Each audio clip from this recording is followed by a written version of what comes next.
کہ چور کے ہاتھ کاٹنا چاہیے، اسلامی قانون لاگو ہے۔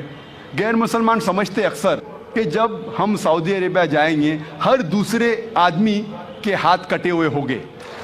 میں سعودی عربیہ کئی بار گیا ہوں، میں نے اپنے زندگی میں ایک بھی آدمی کو ہاتھ کٹے ہوئے نہیں دیکھا۔ کچھ لوگوں کے ہاتھ کٹتے ہیں چوری کرنے کے بعد، لیکن اتنا عام نہیں جتنا غیر مسلمان سمجھتے ہیں کہ ہر دوسرے آدمی کے ہاتھ کٹے ہوں گے۔ یہ قانون اتنا سخت ہے کہ چور لاکھ بار سوچے گا چوری کرنے کے پہلے تو ہاتھ کاٹنے کی ضرورت ہی نہیں پڑے گی۔ قانون اتنا سخت ہے کہ چور لاکھ بار سوچے گا اگر میں چوری کیا اور پکڑا جاؤں گا تو ہاتھ کاٹی جائیں گی۔ باقی لاء کے اندر، باقی کوڈ کے اندر کیا، جج کو اب برائب دو، گھوس دو، رشوت دو، لائر کو رکھو، اکثر چھوٹ جائیں گے۔ اسلام میں اگر پکڑے جائیں گے، ثابت کیا جائے گا، ہاتھ کاٹے جائیں گے، چاہے وہ امیر انسان ہو یا غریب انسان، سزا ایک ہی ہے۔ ہم سمجھتے ہیں کہ U S A is the most advanced country in the world, سب سے ترقی یافتہ، تعلیم یافتہ ملک ہم سمجھتے ہیں یو ایس اے کو۔ آپ شاید یہ نہیں جانتے یو ایس اے ایک ایسا ملک ہے جہاں سب سے زیادہ چوری ہوتی ہے۔ اگر آپ فہرست دیکھیں گے وہ ممالک کی جہاں سب سے زیادہ چوری ہوتی ہے، ان میں سے ایک ہے اور اونچے نمبر پہ آتا ہے یو ایس اے۔ میں یہ پوچھنا چاہتا ہوں، اگر ہم اسلامی قانون، اسلامی شریعت یو ایس اے میں لاگو کریں گے کہ ہر انسان جو امیر ہے 2.5% اپنی بچت کا غریبوں میں بانٹے، اس کے بعد کوئی بھی شخص یو ایس اے میں چوری کرتا ہے، چاہے آدمی یا عورت ہو، اس کے ہاتھ کاٹنا چاہیے۔ میں یہ پوچھنا چاہتا ہوں کہ چوری کی تعداد یو ایس اے میں بڑھیں گی، وہیں کے وہیں رہیں گی یا گھٹ جائیں گی؟ بڑھیں گی، وہیں کے وہیں رہیں گی یا گھٹیں گی؟ گھٹیں گی۔ آپ اسلامی قانون شریعت کو کوئی بھی دیش میں لاگو کرے، چاہے وہ یو ایس اے ہو، کینیڈا ہو، انگلینڈ ہو، آسٹریلیا ہو، سعودی عربیہ ہو، انڈیا ہو، سنگاپور ہو، دنیا کے کوئی بھی ملک میں آپ شریعت کو لاگو کریں گے، فوراً آپ کو رزلٹ ملے گا، فوراً۔ اسلام اچھے باتیں سکھانے کے علاوہ ایک طریقہ بتاتا ہے کس طریقے سے یہ اچھی بات کو معاشرے میں عام کیا جائے اور عمل میں لے آ سکے۔ میں اور ایک مثال آپ کے سامنے رکھتا ہوں۔ اکثر سب مذہب میں سکھایا جاتا ہے کہ عورتوں کو چھیڑنا نہیں چاہیے، عورتوں کا بلاತ್ಕಾರ نہیں کرنا چاہیے، زنا بالجبر نہیں کرنا چاہیے۔ ہندوازم میں سکھایا جاتا ہے، عیسائیت میں سکھایا جاتا ہے، اسلام میں بھی۔ لیکن اسلام میں اس کے علاوہ صرف یہ نہیں کہا جاتا ہے کہ عورتوں کو چھیڑو مت، ان کا بلاತ್ಕಾರ، زنا جبر مت کرو، لیکن یہ بھی دکھلایا جاتا ہے کس طریقے سے معاشرے میں ایسا ماحول پیدا کیا جائے کہ کوئی بھی شخص کوئی بھی عورت کو نہیں چھیڑے گا۔ بلاತ್ಕಾರ کرنے کی بات تو دور ہے، چھیڑے گا ہی نہیں۔ اسلام میں حجاب ہے۔ اکثر لوگ عورتوں کے حجاب کے بارے میں ذکر کرتے ہیں، لیکن اللہ سبحانہ و تعالیٰ قرآن مجید میں پہلے مردوں کے حجاب کے بارے میں کہتے ہیں۔ اللہ تعالیٰ فرماتے ہیں سورہ نور میں، سورہ نمبر 24 آیت نمبر 30 میں، کہہ دو مومن مردوں سے کہ اپنی نگاہ نیچے کرے۔ جب بھی کوئی آدمی کوئی عورت کو دیکھتا ہے اور برے خیالات آتے ہیں، قرآن مجید میں بھی لکھا ہے فوراً اپنی نظر کو نیچے کرنا چاہیے۔ اس کے بعد اللہ تعالیٰ فرماتے ہیں عورتوں کے حجاب کے بارے میں، سورہ نور سورہ نمبر 24 آیت نمبر 31 میں اللہ تعالیٰ فرماتے ہیں کہہ دو مومنات سے، مومن عورتوں سے کہ اپنی نظر نیچے کرے اور اپنے چادر کو سینے پہ ڈھکے اور اپنی زینت کی نمائش نہ کرے، صرف جو عام طور پہ ظاہر ہے، اس کے علاوہ اپنی زینت کو چھپائے۔ صرف محرم کے سامنے اجازت ہے کہ شوہر، لڑکے، والد وغیرہ۔ اسلام میں جب ہم قرآن اور صحیح حدیث پڑھتے ہیں حجاب کے 6 نکات ہیں. سب سے پہلے نقطہ ہے سطر. مرد کے لیے ناف سے لے کے گھٹنے تک ایکسٹینٹ. عورتوں کے لیے سارا جسم چھپا ہونا چاہیے, صرف چہرہ اور ہاتھ کلائی تک کھلا رہ سکتا ہے. باقی 5 نکات مرد اور عورت میں یکساں ہے. دوسرا نقطہ, کپڑے اتنے مہین نہیں ہونا چاہیے, اتنے پتلے نہیں ہونا چاہیے جس کے تھرو آپ دیکھ سکیں. تیسرا نقطہ, کپڑے اتنے چست نہیں ہونا چاہیے کہ انسان کا ڈھانچہ دکھے.